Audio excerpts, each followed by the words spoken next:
इस कलयुग के समय में मन इंद्रियां बड़े फैलाव पे हैं। इंसान सोचता कुछ और है, हो जाता कुछ और है, और कई बार अंदर कुछ और होता है, बाहर कुछ और होता है। ये आम सी बात हो गई है। यह दोगलापन, यह दोगली नीति कलयुग की नीति है, और इसमें सब लोग इसी को फॉलो किए जा रहे हैं।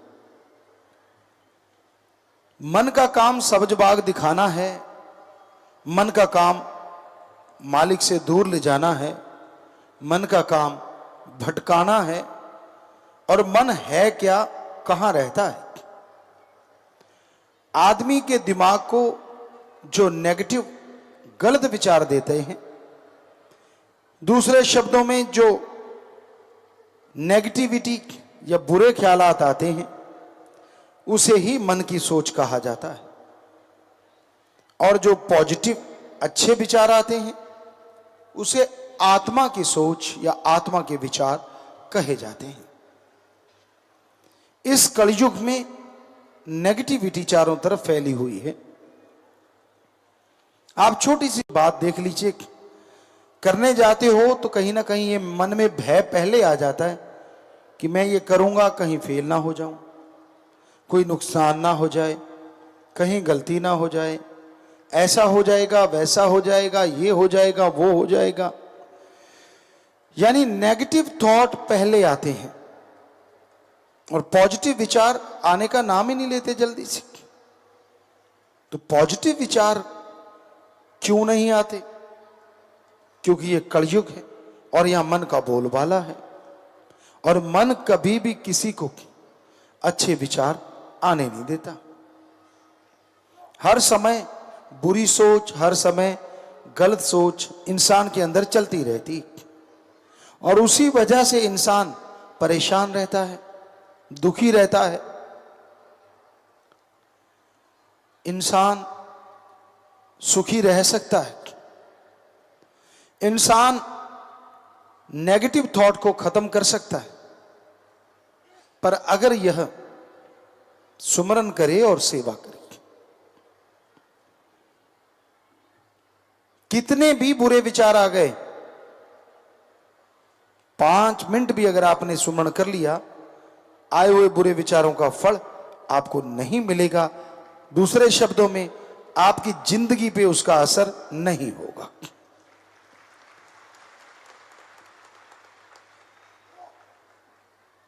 पर ख्याल रखो, नेगेटिव विचार आ गए, अगर उसको फॉलो करने लग गए, आप उनके अनुसार चलने लग गए, तो जिंदगी पे इसका असर लाजमी होता है। आप सोचते होंगे दुनिया में कितने लोग हैं जो इसकी परवाह करते हैं। पूरे वर्ल्ड में लोग परवाह ही नहीं करते। वो तो रोज दिनचर्या उनकी प्लानिंग होती है, वो उसके अनुसार चलते रहते हैं। कईयों की कोई प्लानिंग नहीं होती, जो दिखा, जो जैसा मिला वैसा ही कर डालते हैं। तरह तरह की बातें चलती रहती है, तरह तरह की बातें आती रहती हैं। तो ये क्या है? वो लोग खुश हैं, वो भी तो सुखी है, ये आपका भ्रम है। सबसे ज्यादा सुसाइड का, सबसे ज्यादा नेगेटिविटी का शिकार वही लोग होते हैं जो ऐसा करते रहते हैं, जिनके अंदर ऐसे विचार चलते रहते हैं। दिखने में तो कहते हैं धरती बड़ी सुंदर लग रही होती है, पर पता नहीं जब कब भूकंप आ जाए। तो उसी तरह बाहर से जो दिखता है, कई बार अंदर वो होता नहीं, और अंदर जो होता है बाहर आता नहीं। इस दुनिया में लोग इतने शातिर पढ़ लिख के या किसी भी तरीके से मानो कि वो अपने अंदर की बात बाहर आने नहीं देते, और जिनकी अंदर की बाहर आ जाती है वो छुपा नहीं पाते। पर आज बड़े मास्टरमाइंड हैं, बड़े तेज लोग हैं, वो दिखाते कुछ और हैं, होते कुछ और हैं। बहुत कम लोग होते हैं जो जैसे होते हैं वैसे दिखते हैं। मतलब जो उनके दिलो दिमाग में बात होती है वही वो कहते हैं। ऐसे बहुत कम लोग होते हैं, वरना लोगों को आज बनावटीपन की बीमारी लगी हुई है। दिखावा कुछ अलग होता है, बोलचाल कुछ अलग होती है, और अंदर की सोच कुछ अलग होती है। इंसान के अंदर जो चलता है वही इंसान को खुशी और टेंशन देता है। कोई एक बात आपके अंदर कंटिन्यू लगातार नेगेटिव चलती रहती है तो आपके दिमाग पे टेंशन बढ़ती है। उदाहरण के तौर पे कोई बहुत ही बोरिंग बात आपको सुनाता है, बहुत ही जिसमें आपकी रुचि नहीं, वो वाली बात आपको लगातार सुनाता है, तो आप क्या कहते हो?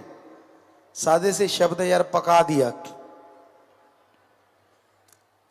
वैसे माइंड भी आपका पक जाता है जब एक नेगेटिव बात को लेके आप बार बार रगड़ते रहते हो, हाय हाय ऐसा हाय, तो माइंड कहता है यार पका दिया। और उसका पकाना मतलब टेंशन को लाना है। यही है सच्चाई। चाहे आप साइंस पढ़ लीजिए, चाहे रूहानियत पढ़ लीजिए, हकीकत तो यही है। कोई भी एक बात को लेके आप बारंबार बारंबार रगड़ा रगड़ी करते रहते हैं, वो नेगेटिव विचार को छोड़ते ही नहीं, तो टेंशन हो जाती है। पर अपने आप थोड़ी ना छूटती है ऐसी बातें। उसके लिए चाहिए आत्मबल, उसके लिए चाहिए विल पावर। अगर आत्मबल आएगा, अगर विल पावर आएगा, तभी आप इन बातों को छोड़ सकते हैं, तभी टेंशन फ्री हो सकते हैं। वरना मन का तो काम है छोटी छोटी बात बताना, अंदर पैदा करना और टेंशन लेके आना। अब राम नाम में कोई आया है, छींक आ गई तो मन कहता है छींक आई तो आई क्यों? मैं तो यार भक्ति में आया था, मुझे जुकाम क्यों लग गया, मेरा सिर क्यों दर्द हुआ? क्या कोई गारंटी लिखी होती है कि आप राम नाम में आएंगे तो ये नहीं होगा? दुनिया में रहते हो तब तो नहीं उलाहना देते। ये सब आपकी वजह से भी तो हो सकता है। आपने खान पान में कुछ ऐसा ले लिया हो, शरीर को इस तरह का बना रखा हो, जो गर्मी सर्दी जैसे चेंज होता है तो नेचुरली वैसा हो जाता है। हाँ, राम नाम के निरंतर जाप से यह गारंटेड है कि आने वाले पहाड़ जैसी बीमारियां कंकर में बदल जाया करती हैं। हमने 6 करोड़ लोगों को गुरुमंत्र बताया और करोड़ों लोग उसमें बताते हैं कि उनके साथ ऐसा अनुभव होता है। बहुतों ने तो ये दिखाया, कागज लेके आए कि 4थे स्टेज का कैंसर था, राम नाम से जुड़ गए, दिन रात राम का नाम जपा और दोबारा जाके चेकअप करवाया तो वो कैंसर नाम की कोई चीज ही नहीं थी। डॉक्टर हैरान थे कि ये तू है या कोई और, लेकिन वो जानते थे कि इतनी बार चेकअप करवाया आदमी तो वही है, रिपोर्ट भी उनकी बनाई हुई थी। ये कैसे पॉसिबल है? क्या ऐसा हो सकता है? सकता तो हो ना, अगर देखा ना हो। जब लोग सामने आके रिपोर्ट लेके खड़े हो जाते तो उसमें दो राय या किंतु परंतु करने का तो कोई मतलब ही नहीं है। साइंस को प्रूफ चाहिए और वो प्रूफ सामने है। सब रिपोर्टों में पॉजिटिव था, 4th स्टेज का कैंसर, 3rd स्टेज का कैंसर। लेकिन किया क्या उन्होंने? दवाई तो चल रही थी, पहले भी चल रही थी, कोई फर्क नहीं था, लेकिन राम का नाम जपा महीना 15 दिन और जाके चेकअप करवाया तो उस जड़ से खत्म हो गया। ये कैसे पॉसिबल है? साइंस के लिए नहीं, लेकिन भगवान के लिए चुटकी में पॉसिबल है। वो 2 बूंद से अगर आदमी को बना सकता है तो उसी के शरीर में से किसी रोग को लगाना हटाना उसके लिए तो ऐसे है जैसे मक्खन से बाल निकालना। मक्खन से बाल निकाल दो, वो वैसे का वैसा दिखता ही नहीं, पिघला हुआ मक्खन हो। तो ये शक्तियों का नजारा हमने यहां पे करोड़ों लोगों के साथ होते देखा है। आपको यकीन नहीं आता तो यहां जितने लोग बैठे हैं, पता नहीं कितनों के साथ ऐसा हुआ है, वो हाथ खड़ा करके जरूर बताएं सच्चे दिल से। आप देख सकते हैं कोई भी नया सज्जन, हमने कुछ नहीं कहा, हमने ये कहा कि अपना अनुभव, हमने इनको पढ़ाया नहीं पहले, क्योंकि हम कौन सा पैसे लेते हैं, तो हाथ नीचे कर लीजिए। आप कहीं भी दे सकते हैं, लाखों बैठे हैं, हजारों बैठे हैं, तो सबके सब हजारों के हजार ये कह रहे हैं कि हाँ ऐसा हमारे साथ हुआ। बाई चांस नहीं होता, ये भुलेखा नहीं होता। किसी की जिंदगी बच जाए उसके लिए भुलेखा कैसे? यहां ऐसे ऐसे डॉक्टर साहबान आते हैं जिनके खुद के साथ ऐसा ऐसा अनुभव हुआ है। अब वो तो साइंस को मानने वाले हैं, पढ़े लिखे डॉक्टर हैं, बहुत सारे डॉक्टरों के साथ ऐसा हुआ, वो क्यों झूठ बोलेंगे भाई?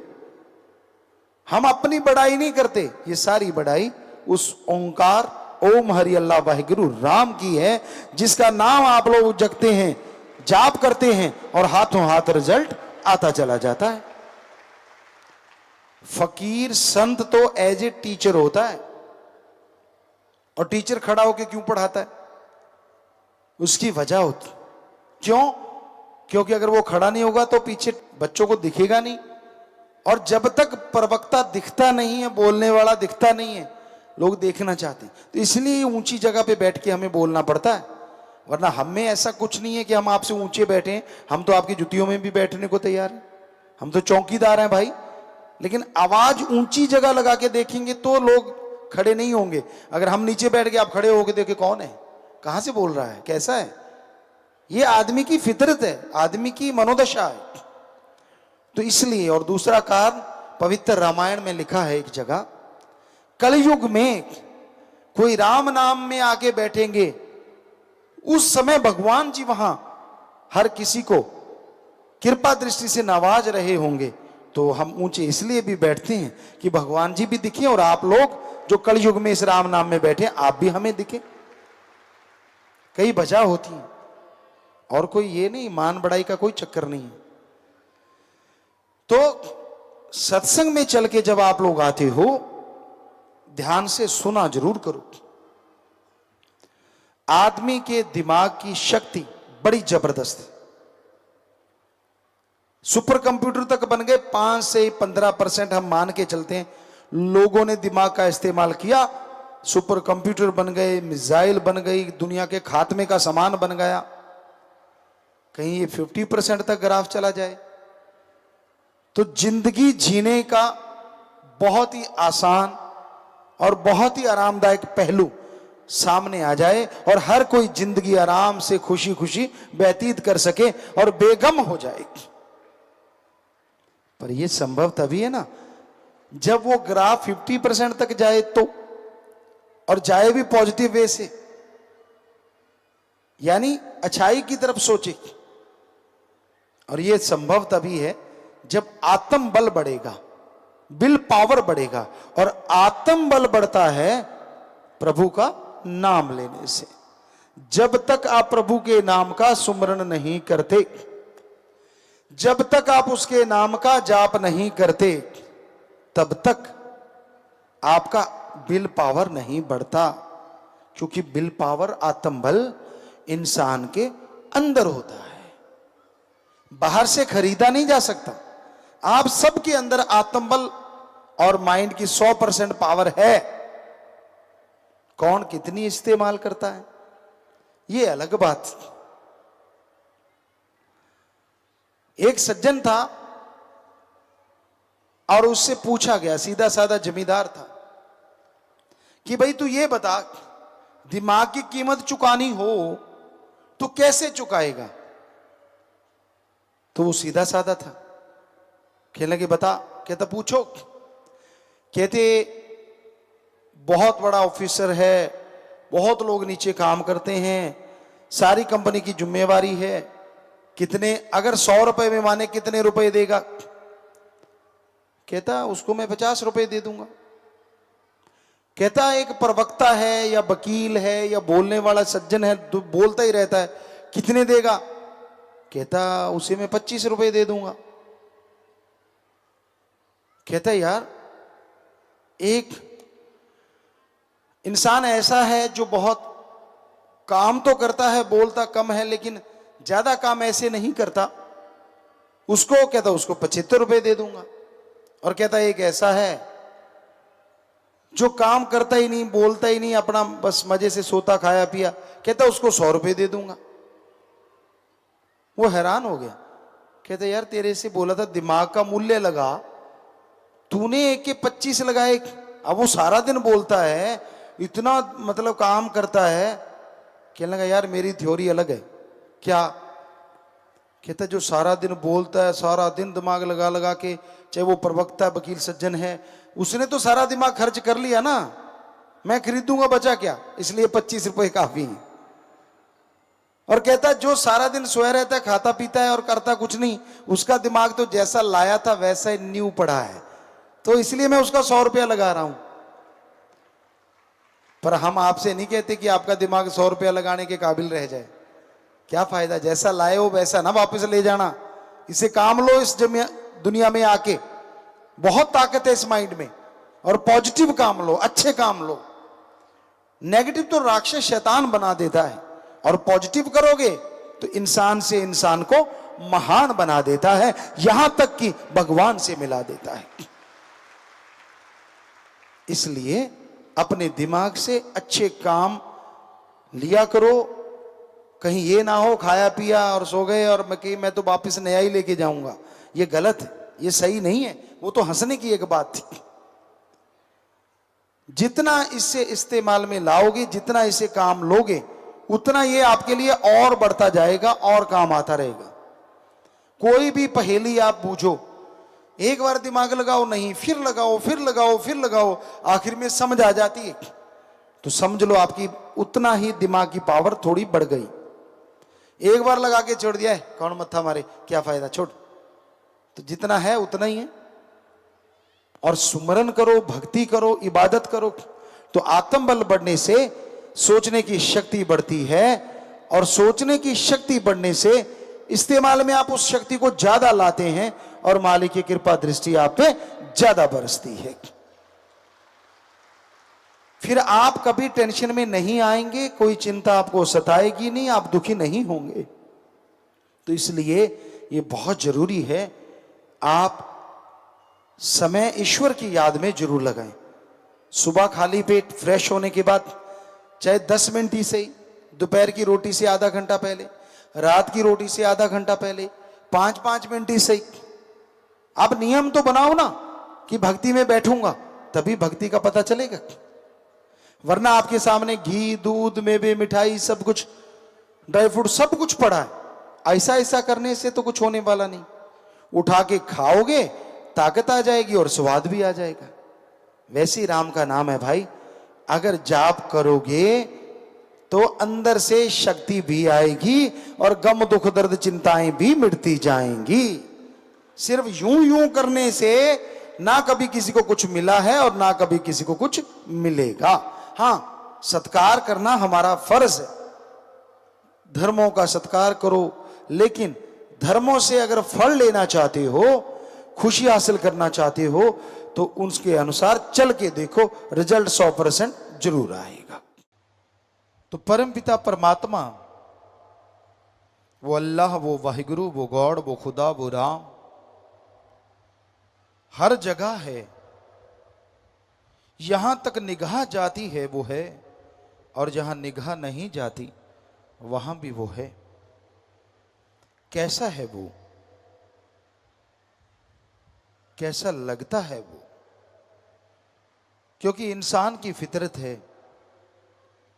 वो यही देखता है इसके नैन नक्श कैसे हैं, इसका रंग कैसा है, चाहे वो स्त्री चाहे वो पुरुष, शरीर कैसा है। तो कहीं ना कहीं दिलो दिमाग में इंसान की यह सवाल घूमता है, आखिर वो अल्लाह, वाहिगुरु, गॉड, खुदा, राम है कैसा? वैसे तो पानी में कोई रंग नहीं होता, और जैसा रंग मिला दो वैसा हो जाता है। उसी तरह अल्लाह वाहिगुरु का अलग से कोई रंग रूप आकार नहीं होता। जहां देखो वहीं वो नजर आएगा, पत्थरों में, पहाड़ों में, पेड़ों में, उजाड़ों में, इंसानों में, पशुओं में, पक्षियों में, हर रूप में वो नजर आता है। पर फिर भी कहीं ना कहीं ये लालसा होती है, दिलो दिमाग में इच्छा होती है कि यार वो होगा कैसा, कितना है वो खूबसूरत, कितना स्ट्रांग, मजबूत है, कैसा दिखता है वो। अगर यह जानना चाहो तो सच्चा गुरु पीर फकीर से मिलो और वो आपको गुरु मंत्र, कलमा, मेथड और मेडिटेशन नाम शब्द बताएगा। उसका अभ्यास करो। जैसे जैसे अभ्यास करते जाओगे वैसे वैसे आपका ध्यान एकाग्र होता जाएगा, कंसंट्रेट बनता जाएगा और आप मालिक की कृपा दृष्टि के काबिल बनते जाएंगे। और जैसे जैसे मालिक की रहमत कृपा आप पे बरसने लगेगी वैसे वैसे आप मालिक के दर्श दीदार के नजदीक पहुंचते जाएंगे। मालिक के दर्श दीदार जब होते हैं तो आपके ये सारे शक शुभा डाउट क्लियर हो जाते हैं। जब उसका नूरानी चेहरा देखते हैं, नूरानी मुखड़ा देखते हैं, आप इंसान हैं। सर्वश्रेष्ठ जोनी इंसान की है, इसलिए मालिक दर्शन भी देगा तो गुरु सदगुरु इंसान के रूप में, पर वो नूरी स्वरूप होगा। क्योंकि भगवान अगर आपको पशु के रूप में नजर आएगा तो आप पे असर क्या होगा। हालांकि वो उसमें भी है, क्योंकि आप तो खुद मुख्तियार जून है, सबसे उत्तम जून है, इसलिए वो दर्शन तो ऐसे जून में ही देगा, पर उसका नूरी स्वरूप होगा। संतों ने बताया कि जब मैं अपने सदगुरु मुर्शिदे कामिल के नूरी स्वरूप को देखता हूं तो मैं तो बेइंतहा खुश होता हूं, पर उसमें इतना नूर है कि चंद्रमा गर्त में यानी पताल में धंस जाता है, उसके सामने बहुत बौना है। सूरज शर्म से अपनी रोशनी खत्म कर बैठता है, इतना नूर है। किसी ने पूछा किसी से, तेरा सदगुरु फिर है कैसा, तेरा अल्लाह, तेरा वाहिगुरु, तेरा राम गॉड वो है कैसा। कहने लगा क्या बताऊं। कहता यार कुछ तो बता। वो दूध जैसा। कितना, वो तो उबाला आ जाए कुछ देर पड़ा रहे तो फट जाता है। कहता फिर चंद्रमा जैसा। कहता उसमें तो दाग धब्बे हैं, उधार की रोशनी है। कहता सूरज जैसा, उसमें तो बहुत तपिश है, वो तो जला देता है, उसके पास तो कोई जा ही नहीं सकता। कहता शहद जैसा। कहता वो मीठा तो रहता है पर कुछ देर बाद काला पड़ जाता है। कहता फिर चीनी जैसा। कहता वो तो शरीर के लिए हानिकारक है, हद से ज्यादा अगर आप लेते जाओगे तो हानिकारक है। कहता फिर तेरा गुरु कैसा। कहता कलर दूध जैसा, रोशनी लाखों करोड़ों सूरज चंद्र जैसी, उसके पास जाओ ठंड की ही ठंड की मिलती है, वो किसी को जलाता नहीं है, दूर भगाता नहीं है। कहता मिठास शहद जैसी, गुड़ जैसी, चीनी जैसी। कहता इससे अरबों खरबों गुना ज्यादा मीठी, लेकिन वो सेहत बनाती है, आत्मा की खुराक कहलाती है और अल्लाह वाहिगुरु के दर्श दीदार करवाती है। ऐसी है वो मिठास। कहता वाह, तेरा सदगुरु, तेरा अल्लाह, तेरा वाहिगुरु, तेरा राम, तेरा गॉड तो फिर कमाल है। पर मैंने सुना है वो जन्म नहीं लेता, डेथ बर्थ के सर्कल में नहीं आता। कहता सच सुना है। कहता फिर आप कैसे कह सकते हो कि वो इंसान जैसा है। कहता वो बिना जन्म लेने के बाद भी जन्म लेता है, उसकी जिंदा तस्वीर हर जगह रहती है। यही तो उसका कमाल है, ना वो जन्म लेता है ना मरता है, पर फिर भी सबके अंदर जिंदा रहता है। जिसकी निगाह बन जाए वो देख लेता है, वरना बिना देखे कोई इस दुनिया से रुखसत हो जाता है। तो ऐसे परमपिता परमात्मा को यार बनाओ, दोस्त बनाओ, मित्र बनाओ। दुनिया की मित्रता, दुनिया की यारियां, दोस्ती मतलबी है, स्वार्थी है, गर्जी है। सब गर्ज से बंधे हैं। जब तक गर्ज है तो प्यार करते हैं, और गर्ज नहीं तो बात नहीं करते।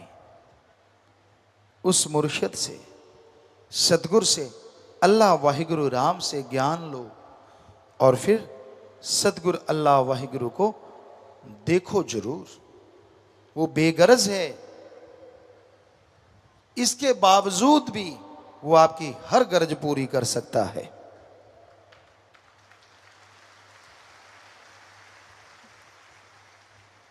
आप सारे समाज में रहते हैं,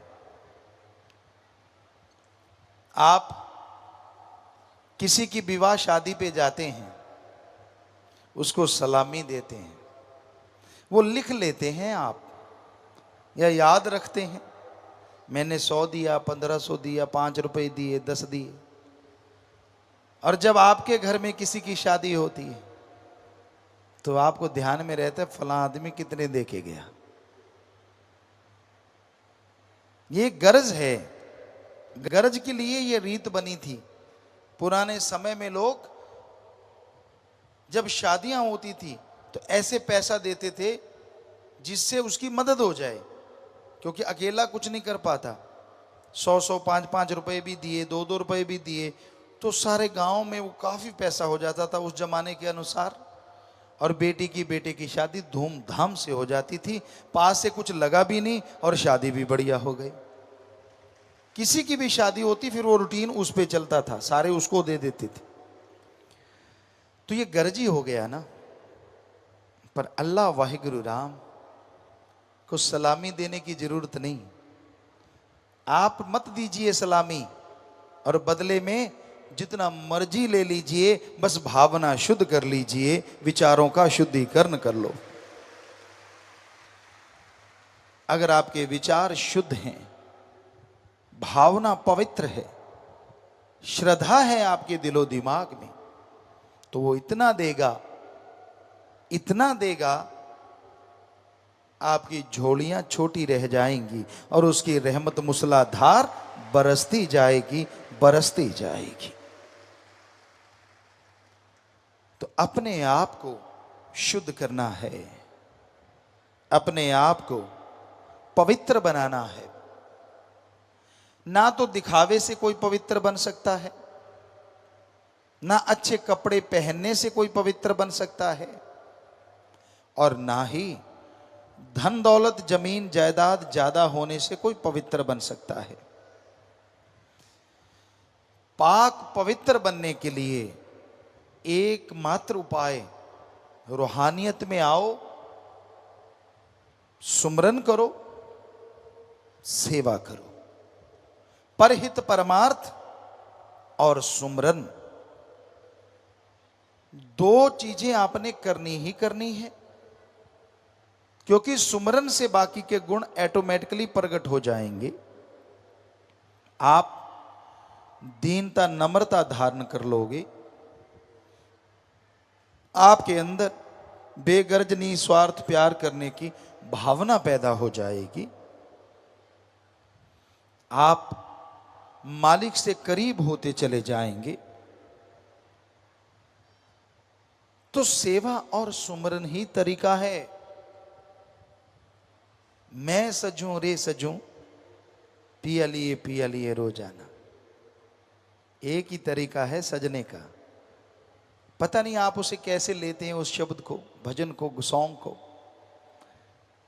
पर हमारा नजरिया ये, मैं सजूं रे सजूं, पिया लिए रोजाना, कि मैं रोजाना सुबह शाम उसके सुमरन करती हूँ, मैं रोजाना सुबह शाम उसके लिए दुआ करती हूँ, मैं रोजाना सारा दिन उसकी सेवा में लगे उसकी औलाद का भला करूं, इसी में सजती संवरती रहती हूं, क्योंकि इसी सजने संवरने से पिया जी मिल जाते हैं।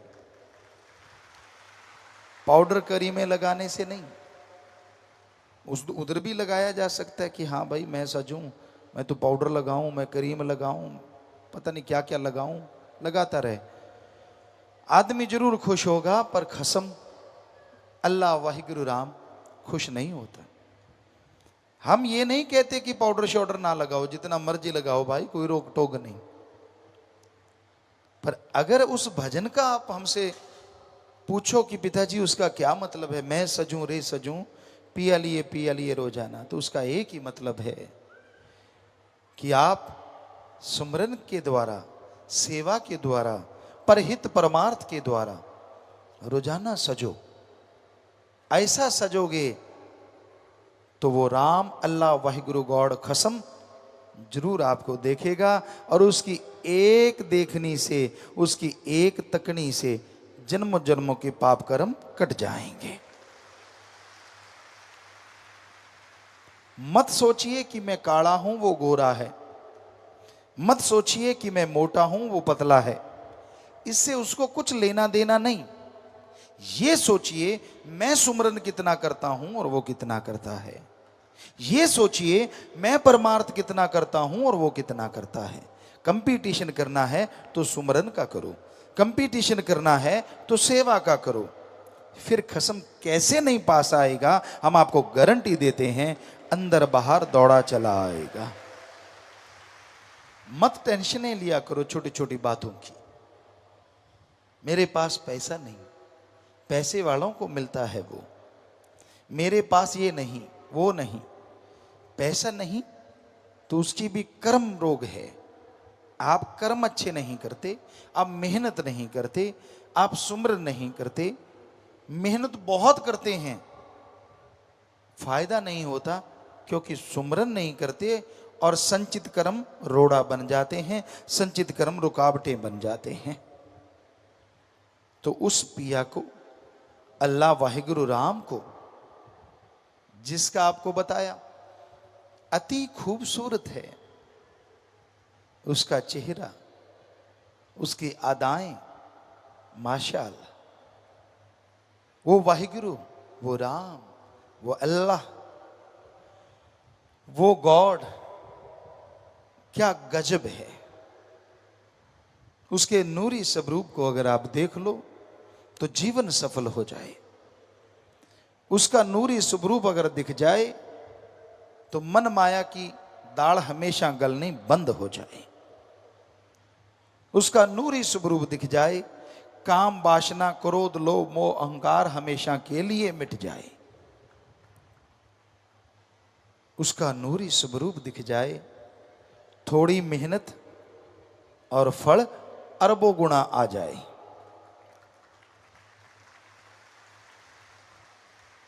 उसका नूरी स्वरूप दिख जाए तो जिंदगी में हमेशा के लिए बहार छा जाए, पतझड़ खत्म हो जाए। उसका नूरी स्वरूप दिख जाए तो इंसान इंसान से भगवान बन जाए।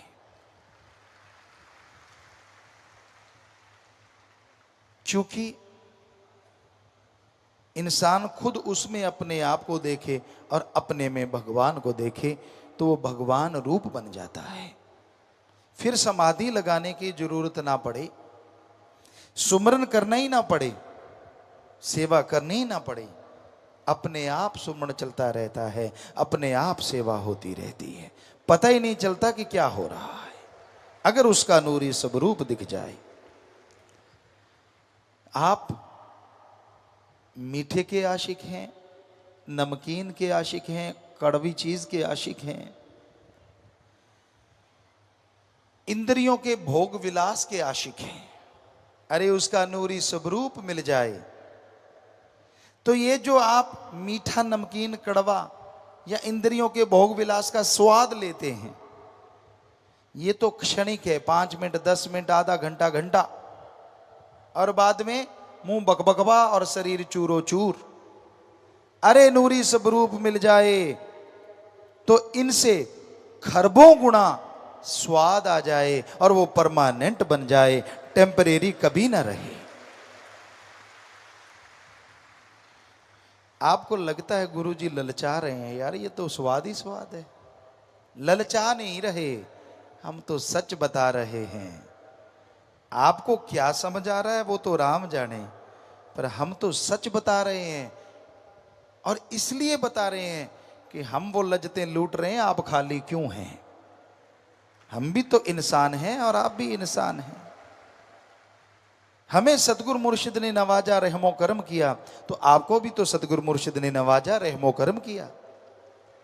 क्यों नहीं अमल करते? क्यों नहीं जीवन अल्लाह वाहिगुरु की याद में लगाते? क्यों नहीं परहित परमार्थ करते? जीवन यूं ही गुजर रहा है।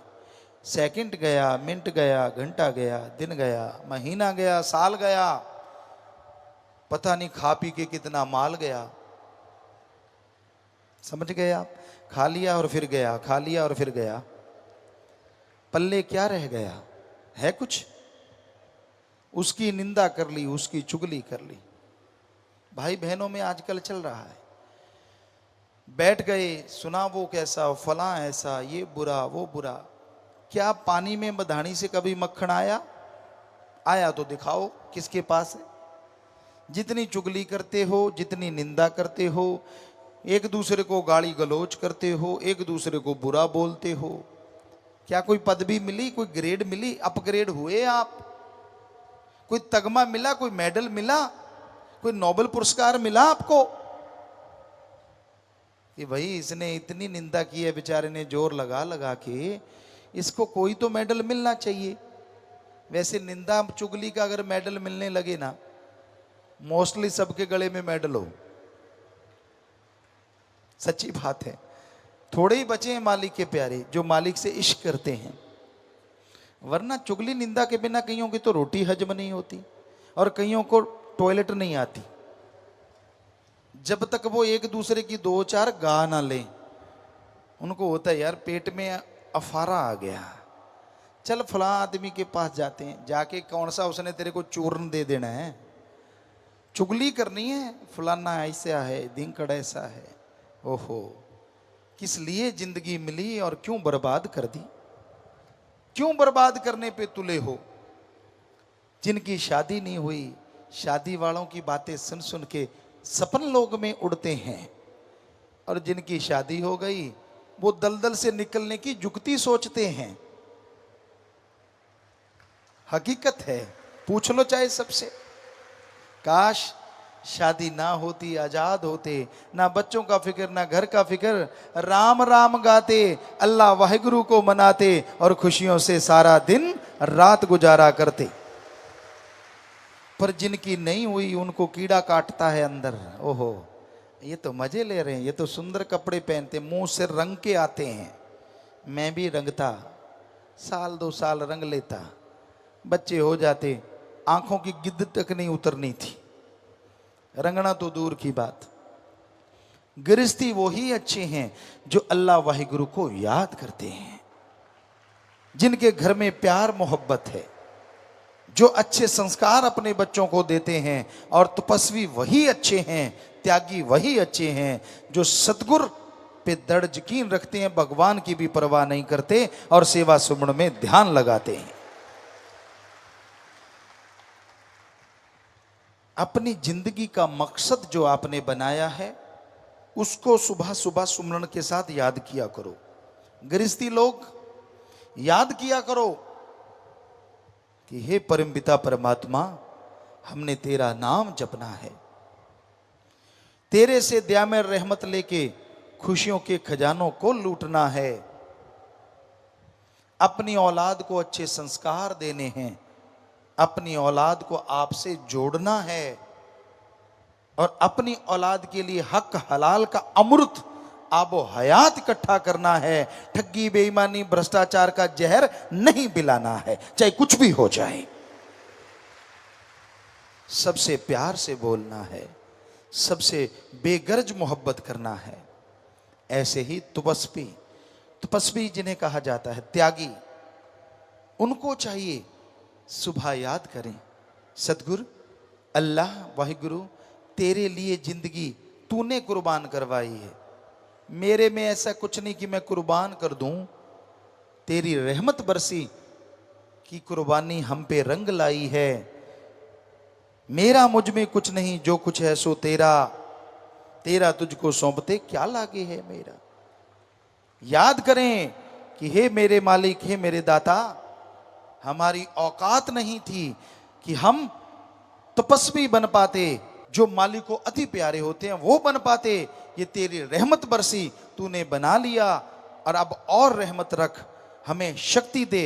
हम जिस चीज के लिए जिंदगी कुर्बान की है, अल्लाह वाहिगुरु का प्यार और उसके सारे संसार का भला करना, सेवा करना, परोपकार हम करते रहें ता जिंदगी, कोई बुरे ख्यालों में न चलें, निंदा चुगली में न बैठें। मालिक हमें शक्ति देना, हम परहित परमार्थ में डूबते चले जाएं, निकलने की हमें फुर्सत ना मिले, और तेरी खुशियों से हमेशा माला माल हो जाएं।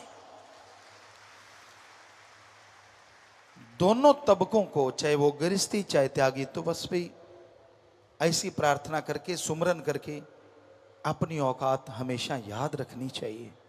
हम तो अपनी औकात नहीं भूलते, हम तो आपके नौकरों के भी नौकर हैं, ये है हमारी औकात। हम तो आपके जूतों में बैठने को तैयार हैं, क्योंकि फकीर का काम सेवा करना है। अगर आपका नौकर आके कहेगा गुरुजी मेरा ये काम करो, तो हम तो करेंगे, नौकर हो गए ना। आप करो ना करो अपने नौकर का काम, तनख्वाह दो ना दो, पर हम तो अल्लाह वाहिगुरु के नौकर हैं, इसलिए सबके नौकर हैं। आपका नौकर भी हमें कहेगा, हम तो उसका काम भी करेंगे और उसके लिए भी दुआ करेंगे। हम नहीं भूलते अपनी औकात। आप भी मत भूलिए कि नहीं, अहंकार नहीं करना, खुद ही नहीं आने देनी अंदर। उस अल्लाह वाहिगुरु से लिप जोड़ी है, सतगुरु मौला से प्यार मोहब्बत की तार जोड़ी है, टूटने नहीं देनी, हिम्मत रखनी है, हौसले बुलंद रखने हैं, और खुशियों से आगे बढ़ते जाना है, कदम आगे बढ़ा के पीछे नहीं खींचना। यही है इंसानियत, यही मर्दानगी, यही सच्चाई है, और यही हकीकत है।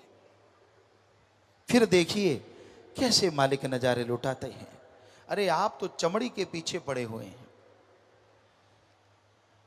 साईं जी का एक वचन अचानक ख्याल में आ गया। आप कहोगे क्या आपने सुना? नहीं, सुना नहीं, फिर कैसे आ गया वो आप समझ लो। तो ये कहा करते, चमड़े का बोका और चमड़े का सुआ, डबो डबो के सारा जग मुआ। हकीकत है, जो काम वासना में अंधे हैं, जो विषय विकारों में अंधे हैं, इसी में पगलाए रहते हैं, इसी में खोए रहते हैं, उनकी जिंदगी का मकसद ही कोई और नहीं होता। राक्षस शैतान बन जाते हैं, हैवान से भी बदतर है उनकी जिंदगी। बस एक दूसरे पे मोहित, एक दूसरे में पगलाए, उसके बिना चैन नहीं आता। अगर वो दुखी तो मैं दुखी, मैं दुखी तो वो दुखी, दोनों नहीं सुखी। सुखी वो जिसका आधार अल्लाह वाहिगुरु राम है, जिसका आधार परमपिता परमात्मा है। जितनी मर्जी कुंडियां लगा लो, जितने मर्जी भेष बदला लो, जितनी मर्जी चालाकी से सबसे छुपा लो, पर अपने खस्म से छुपा नहीं पाओगे, क्योंकि वो तो अंदर रहता है। उसे कैसे नहीं बताओगे, वो तो पहले जानता है तू क्या करने जा रहा है, क्योंकि वो तो अंदर रहता है, अंदर से नहीं निकाल पाओगे, क्योंकि आपने नहीं बसाया, उसने आपको बनाया और आपके अंदर बैठने का खुद ठिकाना बनाया। आप उसे देख सकते हो, उसे पा सकते हो, तमाम खुशियां हासिल कर सकते हो, पर अपने अंदर से उसे निकाल नहीं सकते। दूसरों से तो पर्दा कर लेते हो, पर खसम यार से पर्दा कैसे करोगे? वो तो हर पल, हर जगह, हर समय, हर क्षण देखता है।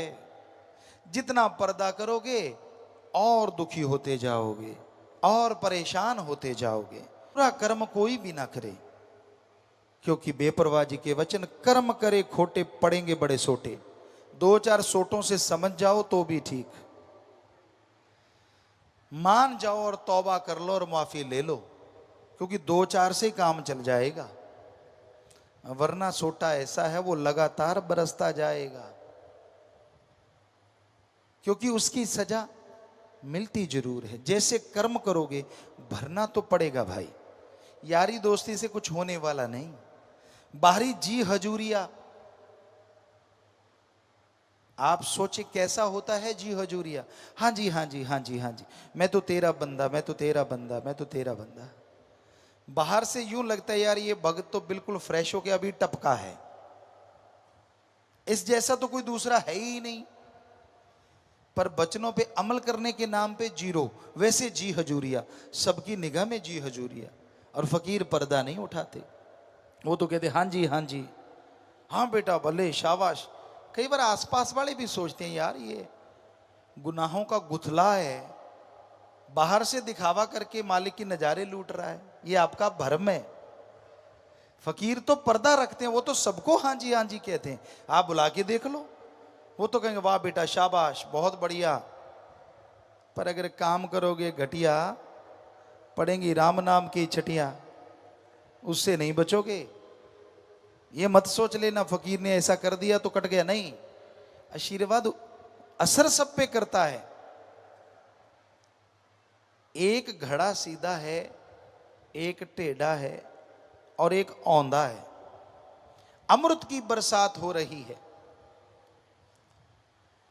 आप खुद ही जानते हो, जो सीधा है भर जाएगा, टेढ़े में कुछ ना कुछ आएगा और औंधा औंधा ही रह जाएगा खाली।